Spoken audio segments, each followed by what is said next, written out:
En marge de la vaccination, la crainte d'un troisième confinement, si les effets du couvre-feu à 18h ne se font pas ressentir, cette crainte est manifeste. Oui, pour l'éviter, les consignes sur un renforcement des gestes barrières se multiplient.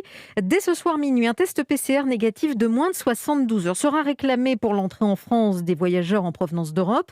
Un coup dur pour les Français qui vivent dans les pays voisins, car si les tests sont gratuits en France, leur coût est beaucoup plus élevé ailleurs, comme en Espagne, où il faut débourser au minimum 100 euros, Henri de la Garry. Oui, car ici, le système de santé publique ne propose des tests gratuits qu'à ceux qui présentent des symptômes de la maladie.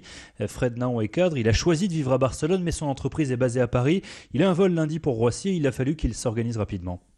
Donc hier matin, je suis allé faire un test PCR dans une clinique privée, donc 100 euros. C'est ce qui m'attend effectivement chaque semaine, puisque comme je touche du bois, je n'ai pas de symptômes, je suis obligé de passer par le laboratoire privé.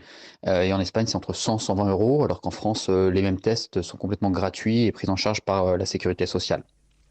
Les tests PCR négatifs seront exigés par les compagnies aériennes avant de monter à bord. Les enfants de moins de 11 ans en sont dispensés. Frédéric Nourri vit aussi à Barcelone. Sa fille passe quelques jours chez elle, mais elle doit rentrer à Lille la semaine prochaine où elle étudie. Pour elle, exiger un test est une mesure nécessaire mais incohérente. Je le comprends parce que le but c'est quand même de freiner l'épidémie, mais je pense qu'il y a quand même une contradiction avec le fait que ceux qui prennent le train ou la voiture n'auront pas à le faire. Donc je ne sais pas si c'est vraiment utile.